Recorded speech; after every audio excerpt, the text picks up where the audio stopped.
기도합시다. 우리 보좌 앞에 모였네. 우리 보좌 앞에 모였네. 함께 주를 찬양하며 하나님의 사랑 그 아들 주셨네. 그의 피로 우리 구원받았네. 십자가에서 쏟으신 그 사랑 강같이 온 땅에 흘러 각 나라와 족속 백성 만방에서 구원받고 주 경배 드리네. 구원하심이 보좌에 앉으신 우리 하나님과 머리 함께 있도다. 구원하심이 보좌에 앉으신 우리 하나님과 머리 함께 있도다.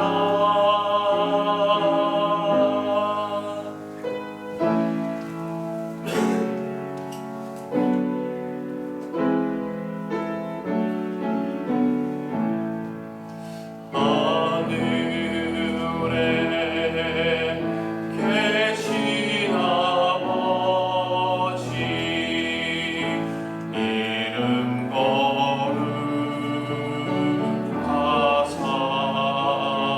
거룩하사 주님 나라 임하시고 뜻이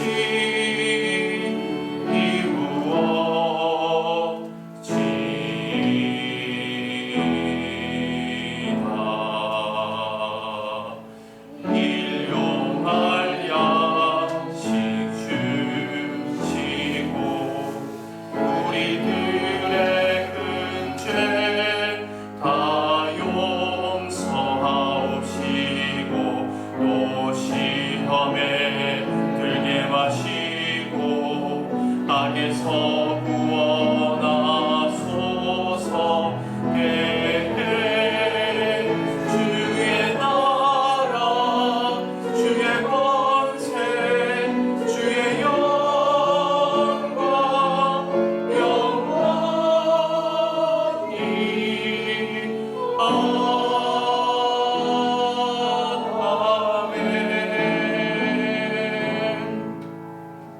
아멘. 주의 빛과 주의 진리를 보내시어 나를 인도하시고 주의 거룩한 산과 주께서 계시는 곳에 이르게 하소서. 그런즉 내가 하나님의 제단에 나아가 나의 큰 기쁨의 하나님께 이르리이다. 우리의 산성이시고 피난처 되시는 하나님 아버지, 주님의 보호하심과 인도하심을 받으며 저희가 평안과 기쁨으로 한 주간을 보냈습니다. 녹음이 짙어가는 이 좋은 계절에 저희에게 거룩한 주일을 허락해 주시고 하나님 품 안에 거하며 안식을 누리고 예배하게 하시니 감사드립니다. 예배하는 우리 마음을 성령님께서 온전히 주관하여 주시기를 소망합니다. 그리하여 세상과 나는 간 곳 없게 하시고 오직 나를 구원하신 예수 그리스도의 십자가만 나타나게 하여 주옵소서. 예수 그리스도의 이름으로 간절히 기원하옵나이다. 아멘.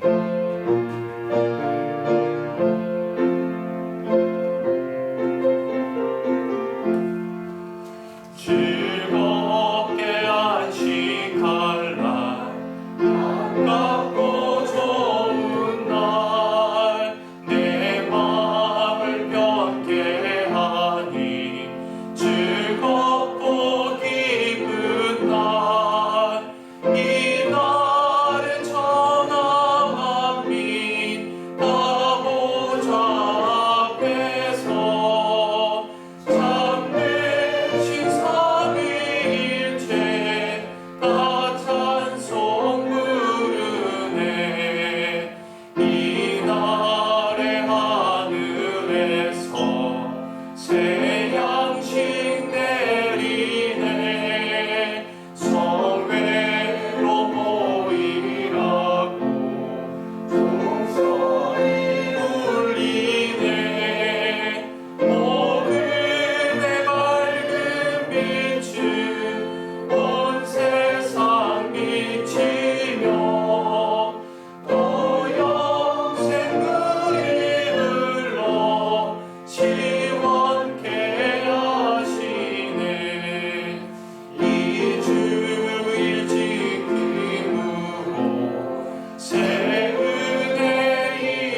할렐루야. 하늘에서 여호와를 찬양하며 높은 데서 그를 찬양할지어다. 그의 모든 천사여 찬양하며 모든 데여 그를 찬양할지어다. 해와 달아 그를 찬양하며 밝은 별들아 다 그를 찬양할지어다. 하늘도 그를 찬양하며 하늘 위에 있는 물들도 그를 찬양할지어다. 그것들이 여호와의 이름을 찬양함은 그가 명령하심으로 지음을 받았음이로다. 그것들을 영원히 세우시고 패하지 못할 명령을 정하셨도다. 여호와 이름을 찬양할지어다. 그의 이름이 홀로 높으시며 그의 영광이 땅과 하늘 위에 뛰어나심이로다. 그가 그의 백성의 꼴을 높이셨으니 모든 성도 곧 그를 가까이 하는 백성 이스라엘 자손의 찬양받을 이시로다. 할렐루야. 아멘. 나는 전능하신 아버지 하나님 천지의 창조주를 믿습니다. 나는 그의 유일하신 아들 우리 주 예수 그리스도를 믿습니다. 그는 성령으로 잉태되어 동정녀 마리아에게서 나시고 본디오 빌라도에게 고난을 받아 십자가에 못 박혀 죽으시고 장사된 지 사흘 만에 죽은 자 가운데서 다시 살아나셨으며 하늘에 오르시어 전능하신 아버지 하나님 우편에 앉아 계시다가 거기로부터 살아있는 자와 죽은 자를 심판하러 오십니다. 나는 성령을 믿으며 거룩한 공교회와 성도의 교제와 죄를 용서받는 것과 몸의 부활과 영생을 믿습니다. 아멘.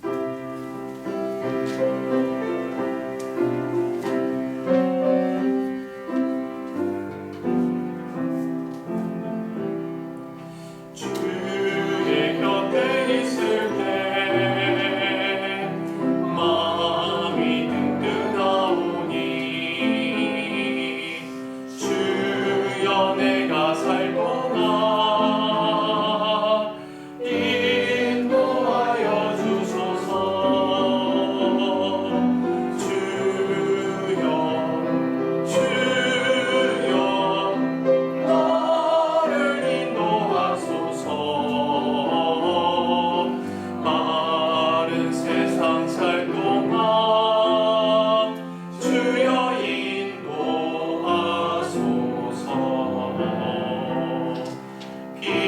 피난처인 예수여 세상 물결 험할 때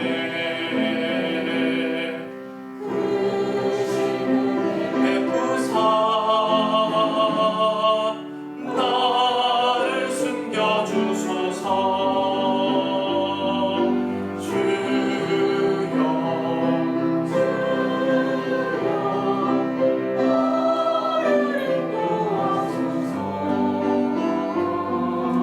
마른 세상 살 동안 주여 인도하소서. 세상 마지막은 영원한 나라와 눈물 없는 곳으로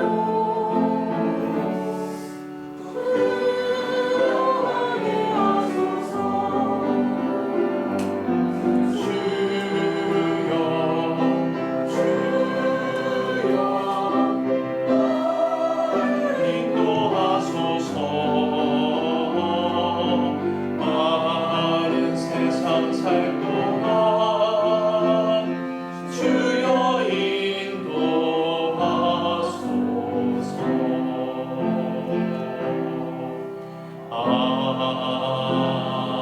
아멘. 예수께서 이르시되 내가 진실로 너희에게 이르노니 인자의 살을 먹지 아니하고 인자의 피를 마시지 아니하면 너희 속에 생명이 없느니라. 내 살을 먹고 내 피를 마시는 자는 영생을 가졌고 마지막 날 내가 그를 다시 살리리니 내 살은 참된 양식이요 내 피는 참된 음료로다.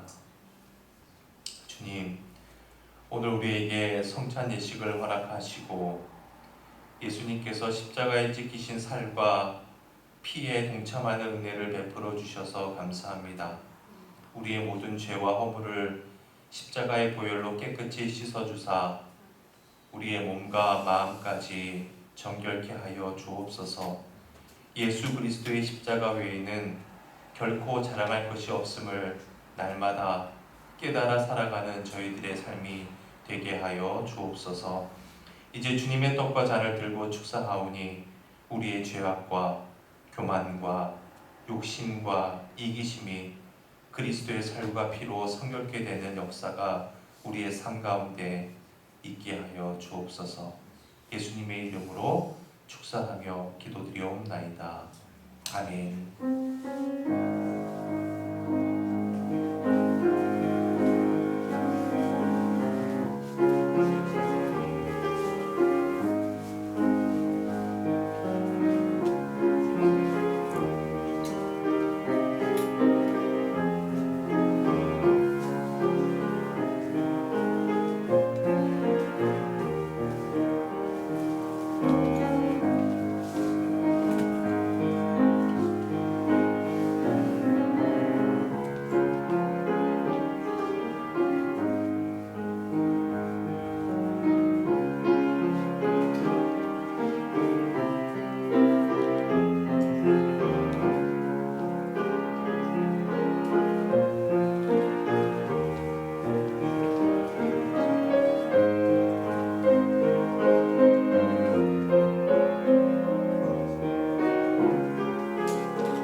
기도하실 때 회중을 대표해서 김은경 성도님께서 기도하시겠습니다. 전능하신 하나님 아버지, 저에게 주신 모든 은혜에 감사드립니다. 사랑의 하나님, 입술로만 아버지를 믿는 것이 아닌 진심으로 행동으로 믿음이 나타날 수 있는 저희들의 삶이 될 수 있도록 기도드립니다. 아멘. 좋으신 하나님 아버지, 저희의 마음속에 있는 좋은 마음과 어두운 마음이 있는데 아버지의 은혜로 좋은 마음에 귀 기울이게 도와주세요. 아멘. 예수 그리스도 이름으로 기도드립니다. 아멘.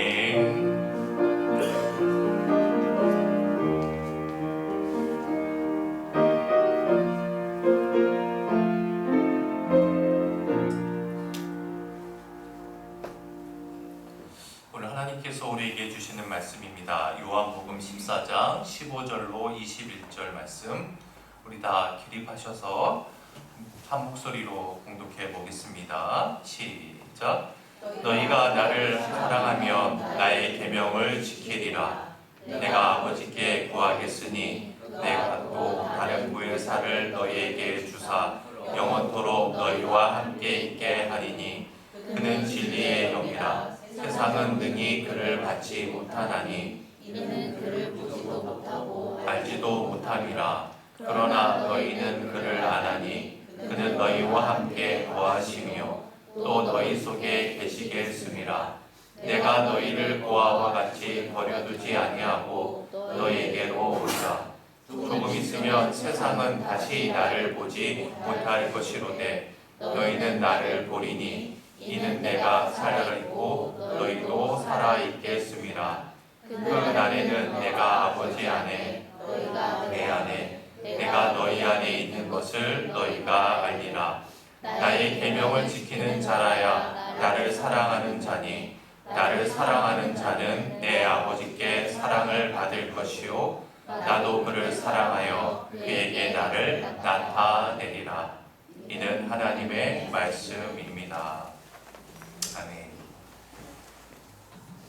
여러분, 서양 사람들은 서로 상대방을 부를 때 이름으로 부르죠.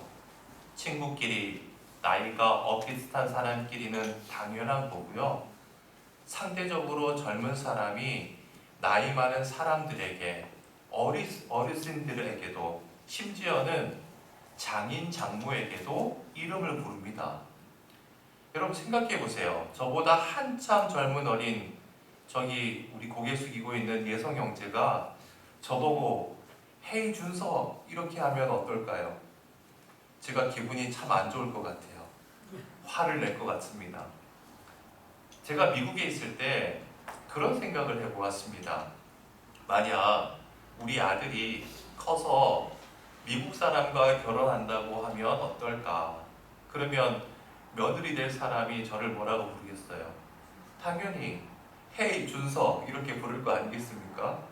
그래서 당시 제 아들에게 아직 어릴 때예요. 한 7살, 8살 되었을 때 제가 이렇게 얘기했습니다.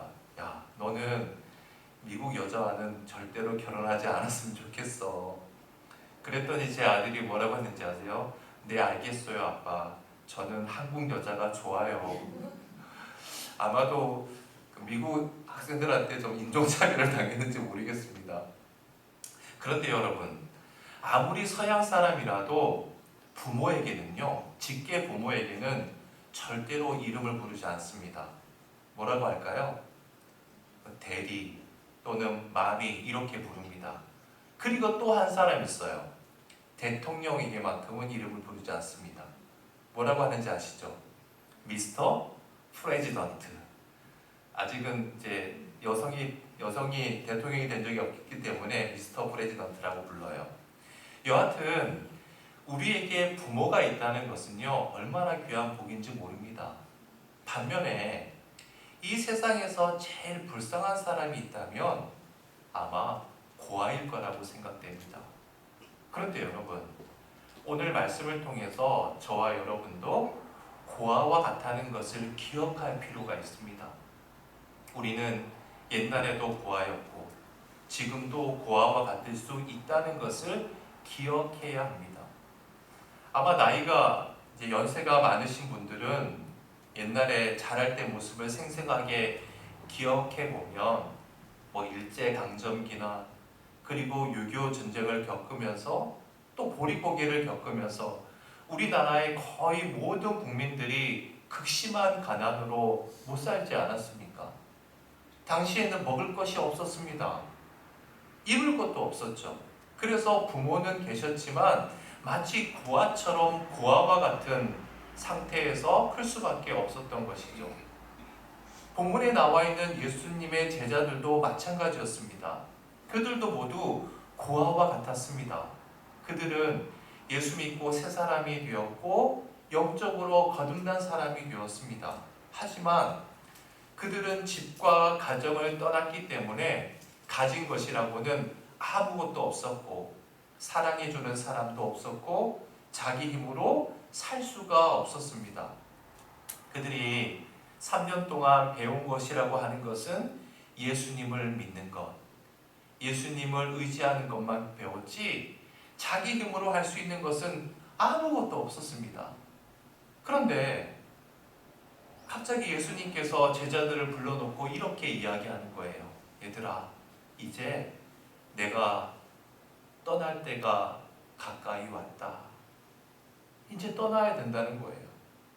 그러자 제자들은 근심에 빠진 겁니다. 이제 우리는 어떡하지? 누가 우리를 도와주지? 우리는 어떻게 이 험한 세상을 살아갈 수 있지? 현실적인 고민이 그들을 엄습한 겁니다.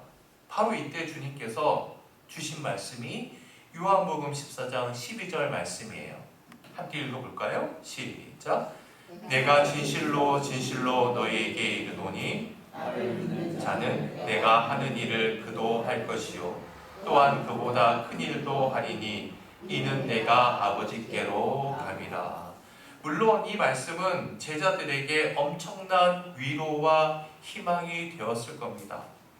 주님이 하신 일을 우리도 할 수 있고 그보다 더 큰 일도 할 수 있다니 그 말 한마디가 얼마나 큰 힘이 되었겠어요. 그런데 동시에 이 말씀에는 큰 의문도 도사리고 있는 겁니다. 그것이 과연 가능한 일이야? 우리가 어떻게 그 일을 할 수가 있지? 어떻게 우리가 주님께서 하셨던 그 일보다 더 큰 일을 할 수 있단 말이야? 그러자 주님께서 다음과 같은 해답을 주세요. 요한복음 14장 13절 14절입니다. 시작. 너희가 내 이름으로 무엇을 구하든지 내가 행하리니 이는 아버지로 하여금 아들로 말미암아 영광을 받으시게 하려 함이라.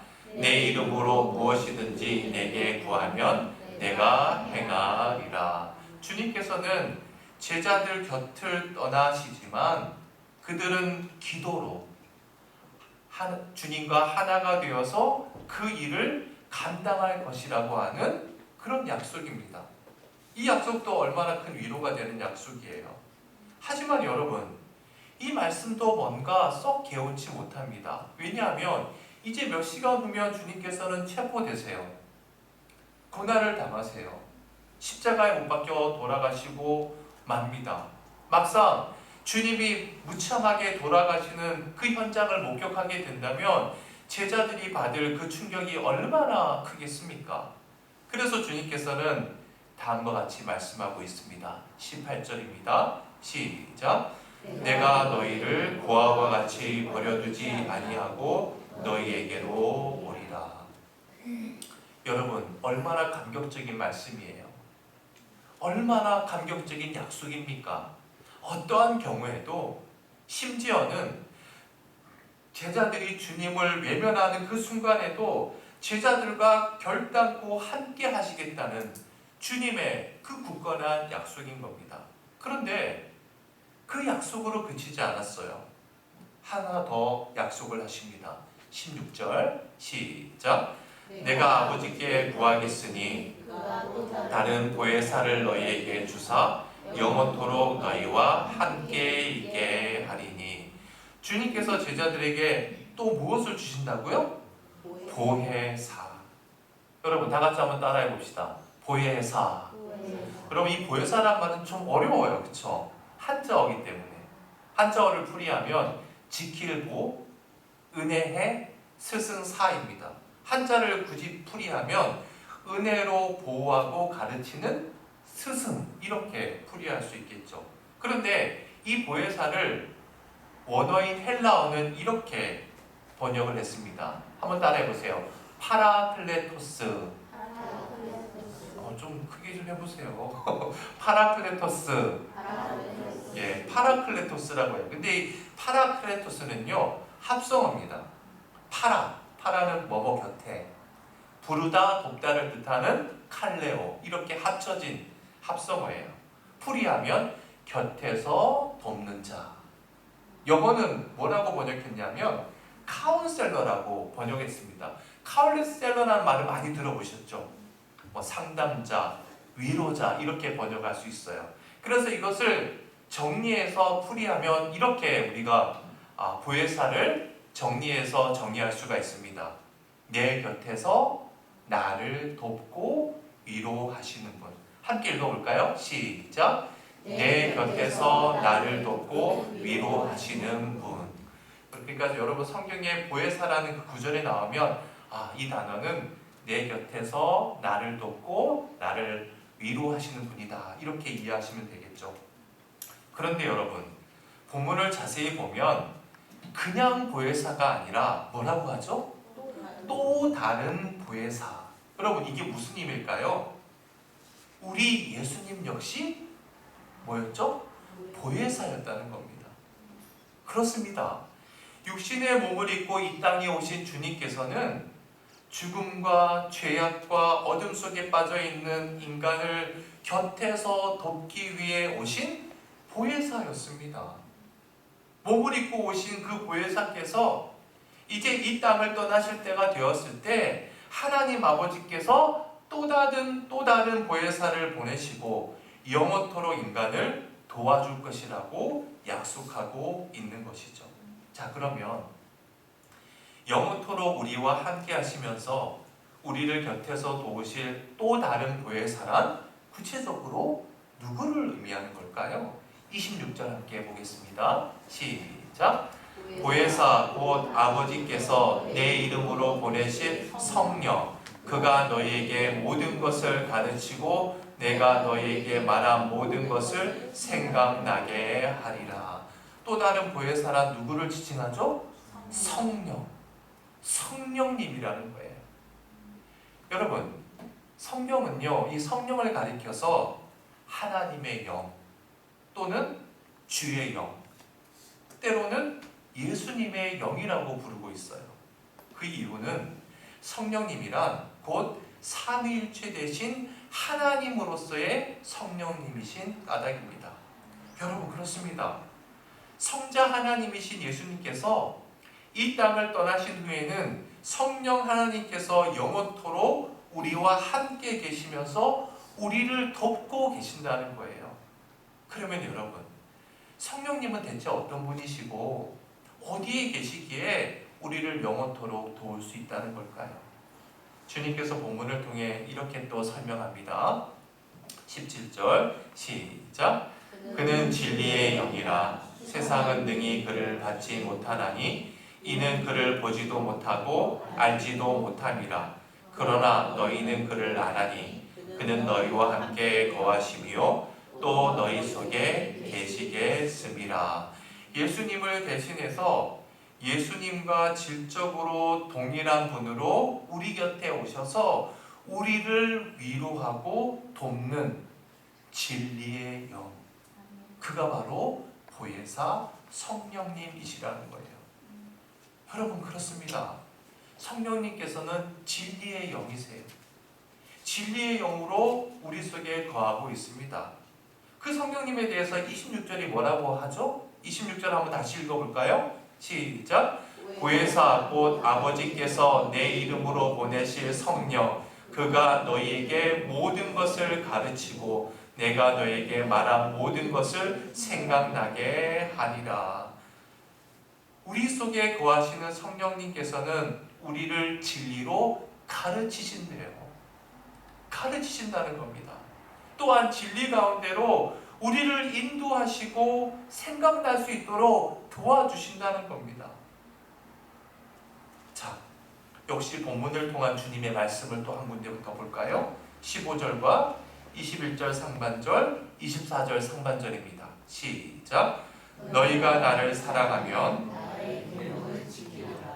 나의 계명을 지키는 자라야 나를 사랑하는 자니 나를 사랑하지 아니하는 자는 내 말을 지키지 아니하나니. 자, 보세요. 주님께서는 주님에 대한 인간의 사랑을 주님의 계명을 지키는 것과 동일시하고 있습니다.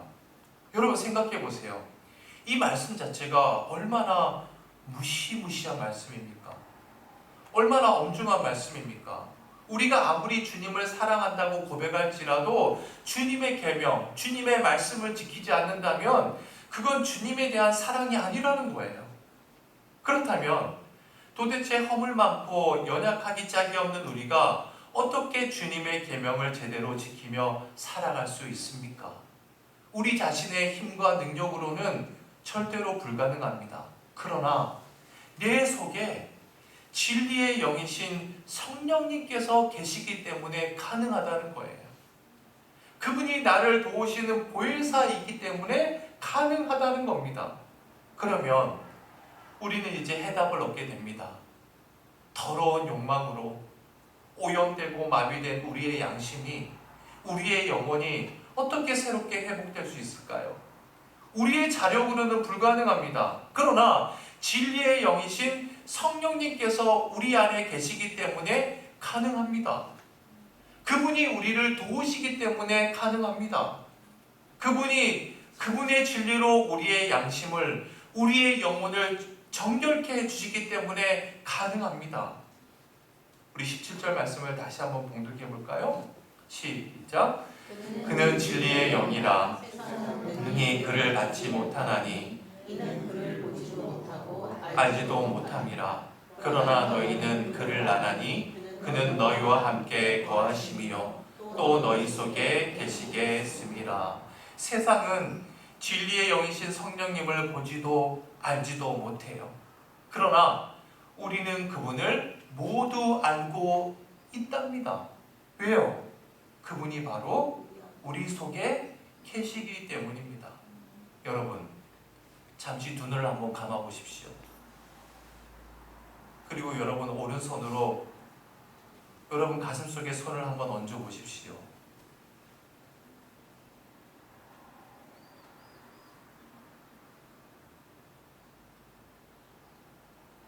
우리 속에 계신 그분이 느껴지지 않습니까? 그분이 보이지 않습니까? 이제 눈을 떠 보십시오. 오늘 이 아침에 우리를 인도하신 분이 바로 성령님이십니다. 소용돌이치는 욕망으로 인해서 불의와 거짓과 벗할 때 우리의 양심을 바늘로 콕콕 찌르듯 찔러주시는 분도 바로 성령님이십니다. 무엇보다 진리로 우리를 도우시고 진리를 알게 하시고 진리를 향해 돌아서도록 이끌어주시는 분 역시 성령님이십니다. 그렇다면 우리는 지금부터 이 시간 이후로부터 우리 속에서 우리를 도우시는 그분을 날마다 기억해야 합니다. 순간마다 생각해야 합니다. 그분의 말씀에 귀 기울여야 합니다. 그분께 응답해야 합니다. 여러분, 신앙이라는 게 뭡니까? 그분을 기억하고 생각하고 그분과 교제를 나누는 겁니다. 기도가 무엇입니까? 그분의 음성에 귀를 기울이는 거예요. 경건이 뭡니까? 그분의 조명 아래 거하는 겁니다. 헌신과 섬김이 무엇입니까? 그분의 인도하심에 나를 맡기는 겁니다. 그때 우리를 진리로 도우시는 성령님의 도우심은 쏟아지는 햇살처럼 눈부시리라 믿습니다. 여러분, 기도가 잘 안 되십니까? 혹여 어떻게 기도해야 될지 잘 모르십니까? 우리 주님께서는 보혜사 성령님을 통해 우리의 모든 기도가 응답될 것을 약속하셨습니다. 왜냐하면 성령님이 바로 우리에게 기도하게 하는 분이시기 때문이에요. 여러분, 로마서 8장 26절 27절을 한번 힘주어서 읽어볼까요? 시작. 이와 같이 성령도 우리의 연약함을 도우시나니 우리는 마땅히 기도할 바를 알지 못하나 오직 성령이 말할 수 없는 탄식으로 우리를 위하여 친히 간구하시느니라. 마음을 살피시는 이가 성령의 생각을 아시나니 이는 성령이 하나님의 뜻대로 성도를 위하여 간구하심이니라. 여러분 보십시오.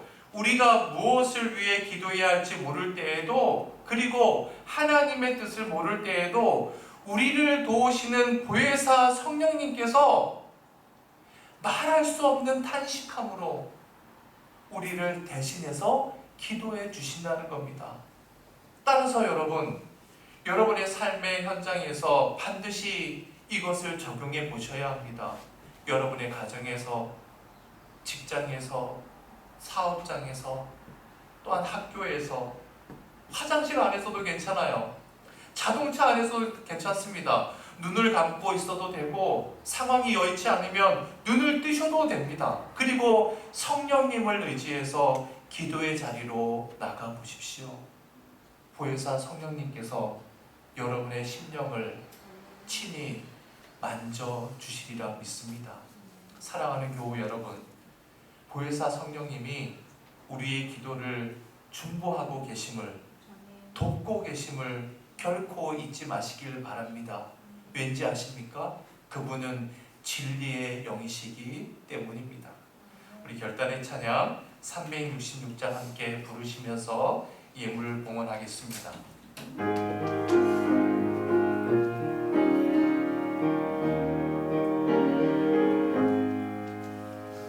어두운 내 눈 밝히사 진리를 보게 하소서. 진리의 열쇠 내게 주사 참빛을 찾게 하소서. 깊으신 뜻을 알고자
좋으신 하나님, 우리 가운데 계시는 진리의 영 성령님을 생각하게 해주시니 감사합니다. 우리를 도우시기 위해 이미 우리 속에 와 계시고 또 영원토록 우리와 함께 하실 것임을 깨우쳐 주시니 더욱 감사합니다. 오늘 이 시간 이후로 내 속에 계시는 진리의 영을 날마다 기억하며 그 음성에 귀 기울이는 자가 되게 하여 주옵소서. 날마다 성령님의 조명 아래 거하면서 나의 삶으로 성령님께 온전히 응답하는 자 되게 하여 주옵소서. 보혜사 성령님의 도움 속에서 우리의 기도가, 우리의 봉사가, 우리의 헌신이, 우리의 모든 범사가 새로워지게 하여 주옵소서. 이제 주님 앞에 여러 명목으로 예물을 드립니다. 주님께서 이 예물을 기쁘게 받아 주옵소서. 마음에도 없는 억지로 드리는 형식적인 물질이 되게 하지 않게 하시고 이 예물이 흘러가는 모든 곳에 참된 기쁨이 넘치게 하여 주옵소서. 또한 교우님들의 직장과 사업장과 모든 범사를 친히 지켜주시고 물질로 인한 어려움과 근심이 없도록 주님의 은혜 가운데 늘 기쁨이 넘쳐나는 범사가 되게 하여 주옵소서. 이제는 예수 그리스도의 은혜와 하나님의 사랑하심과 성령의 교통하심이 날마다 보혜사 성령님의 조명 아래 나의 삶으로 매 순간 진리의 영이신 성령님께 온전히 응답하는 자가 될 것을 다짐하고 결단하는 주의 군속들 머리머리 위에 이제로부터 영혼까지 함께 하시길 간절히 축원하옵나이다. 아멘.